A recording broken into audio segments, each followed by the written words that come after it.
예, 안녕하세요. 이번 시간에는, 그, 저번 시간에 매매 계약 이행 중인, 어, 부동산의 상속 재산가에 이어서 그때 계약금하고 중도금을 먼저 돌아가시기 전에 받았을 때 추정 상속 재산, 이게 적용된다고 했는데, 추정 상속 재산가액에 대해서 살펴보겠습니다.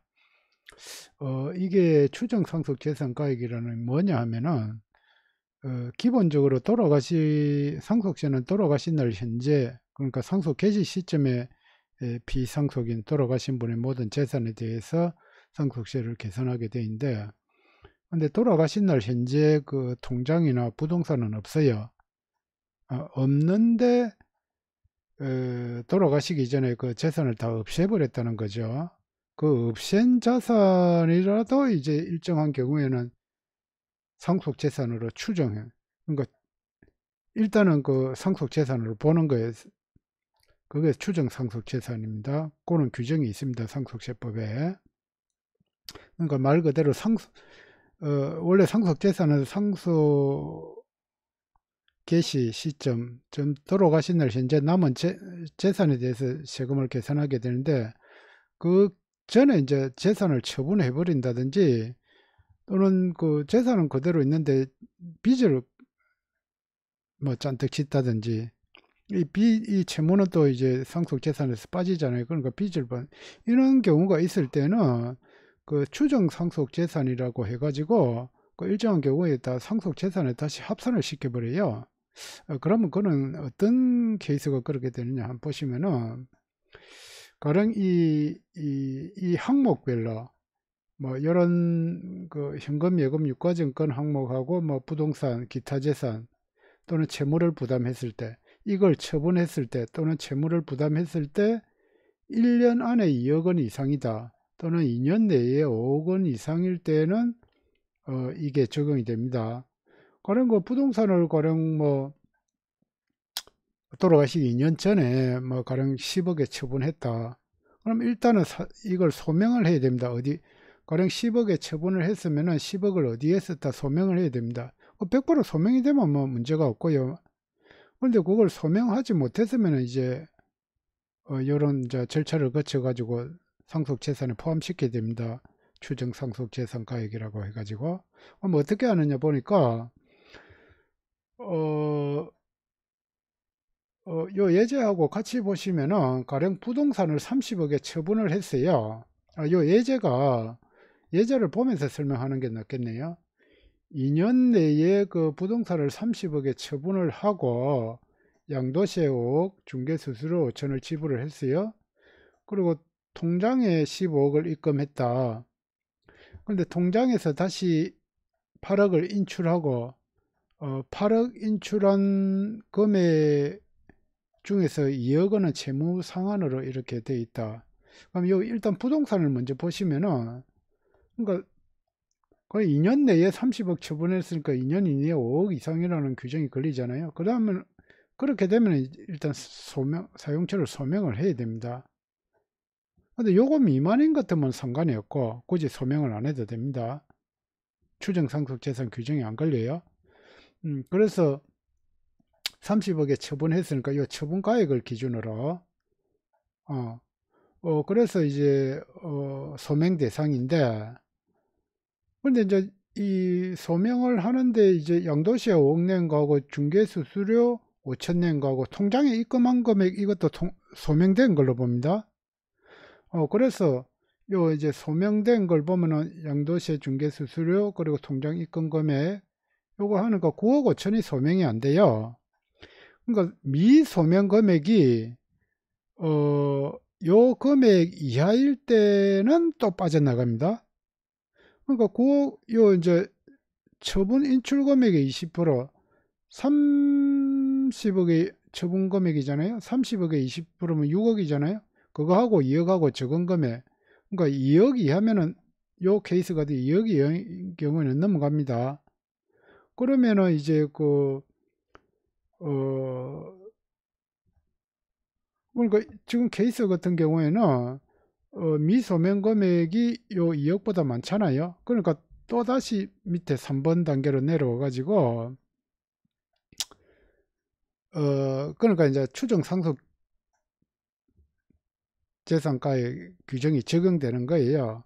그래서 미소명 금액이 9억 5천이고 이 9억 5천에서 다시 또 요거하고 요거 중에서 적은 금액을 빼줍니다. 그래서 미소명 금액이 9억 5천인데 전체 처분 금액이 30억에 20% 6억이잖아요. 6억하고 2억하고 적은 금액을 이렇게 2억을 빼주면 7억 5천에 대해서 추정 상속 재산가액이라 해가지고 상속세 계산할 때 다시 포함하게 되겠습니다. 그런 규정이에요. 뭐 채무도 마찬가지고 뭐 그런데 이제 이 예금에 대해서 다시 살펴보시면은 그 예금이 가령 8억을 인출했잖아요. 8억을 인출했는데 그 중에서 2억은 채무 상환한 걸로 소명이 됐어요. 그러니까 6억이 미소명된 거죠. 근데 미소명 금액이 이거보다 적으면 되는데 이걸 많게로 했대. 많으면은 다시 이쪽으로 넘어가는 거예요. 그러니까 미소명 금액이 8억 이게 이제 인출 금액이죠. 8억에 20%면 1억 6천. 이 미소명 금액이 1억 6천을 넘어가잖아요. 그러니까 이 3번으로 내려옵니다. 그 다음에 이제 미소명 금액에서 1.6억을 빼줍니다. 아까 이는 2억, 10억이 넘어가면 이 처분 금액이 10억이 넘어가면 2억을 빼주고 요 10억 미만으로는 요 처분 금액의 20% 그러니까 1.6억이 되잖아요. 요 빼면은 이제 4.4억이 추정 상속 재산 가액으로 들어가는 거예요. 뭐 그 내용은 크게 어렵지 않으리라 봅니다. 그런데 그러면 1년, 2년, 그 뭐 3년 전에 처분한 거는 어떻게 되느냐? 그거는 추정 상속 재산 가액에 들어가지 않고 3년 전에 처분한 거는 그 가령 이제 상속인이 그 아버님이 그 살아신 게는 어디 있었는지 모르겠다 하면은 세무서에서 그게 뭐 상속인한테 흘려 들어갔는지 그 조사해 가지고 자기들이 과시하기로 되어 있기 때문에 뭐 굳이 뭐 모르면 뭐 그냥 모른다고 하시면 되는 거예요. 그런데 이제 이거를 계산할 때 이 처분 금액이 있잖아요. 이 상속 개시 전에 처분한 금액 이거를 계산할 때 어떤 식으로 계산하느냐? 가령 그 총매매 가액을 기준으로 합니다. 가령 1년 내에 그 4억 원에 가령 뭐 부동산을 처분했다.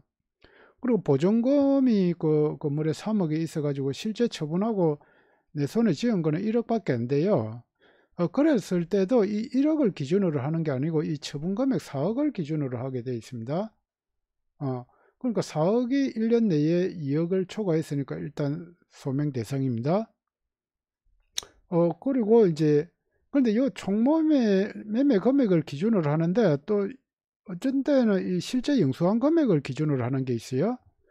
그런데 이제 그게 어떤 케이스냐 하니까 10억에 매매하고 계약금, 중도금, 뭐 잔금 이런 식으로 했을 때 계약금하고 중도금 이거는 2년 전에 그러니까 돌아가시기 2년 이전에 그러니까 3년 전에 이제 취득을 한 거예요. 그거는 여기에 대상이 포함이 안 됩니다. 우리는 최소한 요 2년 이내의 것만 하면 되니까. 근데 잔금은 2년 이내에 들어온 거예요. 그럼 잔금 7억에 대해서만 이 규정을 적용하시면 되겠습니다. 추정상속재산가에.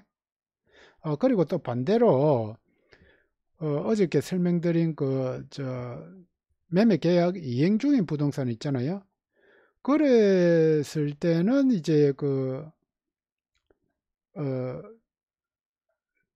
그러니까 계약금 중도금은 이제 받아가지고 통장에 있고 그건 이제 추정상속재산가액이 들어가고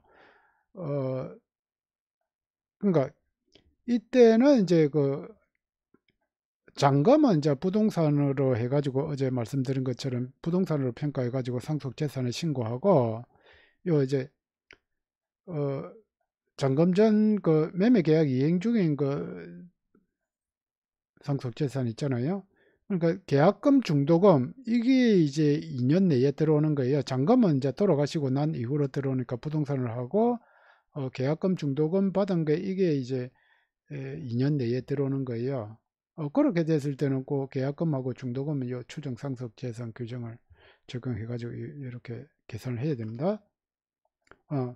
근데 이제 통장 같은 경우에는 통장을 가령 요 인출했잖아요. 인출한 금액이 이제 뭐 1년 내 2억, 2년 내 5억 되면은 이걸 계산해 봐야 되는데, 그러니까 총 인출금액 통장별로 전부 다 뭐 다 합계해가지고 인출금액에서 입금액은 일단 뺍니다. 인출한 금액에서 다시 입금된 걸로 봐가지고.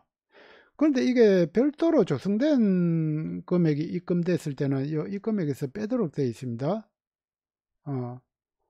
어, 그렇게 그러니까 인출해가지고 다시 입금된 걸로 이렇게 보통은 보는데, 근데 별도로 뭐 소득이 있다든지 부동산 처분 대금이 있다든지 이런 식으로 되면은 별도 조성해 가지고 여기서 빼야 됩니다. 어, 그래서 그게 그렇게 계산을 하게 되고, 통장의 경우에 통장을 인출했을 때. 근데 가령 요 입금액을 뺄 때 비실명으로 뭐 입금자가 나와 있지 않는 거예요. 그렇게 해가지고 입금이 됐을 때는 어떻게 하느냐. 그때는 별도 조성 금액으로 보지 않는다. 그러니까 비상속인이 다시 인출했다가 입금한 걸로 본다. 그런 말입니다. 그럼 별도 조성 금액을 입증해야 이게 빠지면은 이 인출 금액이 커지게 되니까, 그거는 입증 책임은 그 국세청이 있는 걸로, 과세관청이 그 입증을 해야 됩니다. 그렇게 되면은 이제 요 추정 상속 재산 가액이 커지게 되겠죠. 별도 조성 금액은 여기서 빠지게 되니까. 그런데 임대소득 금액은 요 추정 상속 재산 가액에 포함하지 않는다. 이게 무슨 말이냐 하니까, 아까 요거만 저거 하는 거, 가령 임대 소득 금액이 가령 뭐, 그러니까 이 통장에 안 집어넣고 그러니까 소득세 신고는 1억을 했는데 이게 통장에 집어넣지 않고 전액 현금으로 이렇게 받은 거예요. 그런 거에 대해서는 추정 상속 재산 가액에 들어가지 않는다. 그거는 뭐 기타 재산이나 채무 부담 뭐 이런 식의 이제 포함돼서 뭐 평가를 할지언정 요게는 안 들어가는 걸로, 어, 현금이나 기타 재산에 포함된 걸로 보기 때문에 하여튼 이 추정 상속 재산 가액은 별도로 이렇게 적을 하지 않는다. 그 다음 예제는 이렇게 했고, 그 다음에 주의사항은 있는데, 배우자 법정 상속분 계산, 그리고 세대 생략 할증 상속세, 그리고 상속인별 납부세하고 그 연대 납세 의무, 이런 거 판단할 때도 이 추정 상속 재산은 그 법정 상속분으로 상속받은 것으로 봐가지고 계산해야 되겠습니다. 그런데 이거는 뭐 추정 상속 재산 가액으로 해가지고 프로그램에 집어넣으면 다 알아서 계산하는 걸로 그렇게 알고 있습니다. 예. 어쨌든 상속세 계산하게 되면 추정 상속 재산 이거는 반드시 또 검토를 해야 되기 때문에 뭐 요 내용만 알고 계시면은 뭐 다 판단이 될 걸로 보입니다. 예. 예. 이상 그 도움 되셨다면 좋아요, 구독부터. 예, 감사합니다.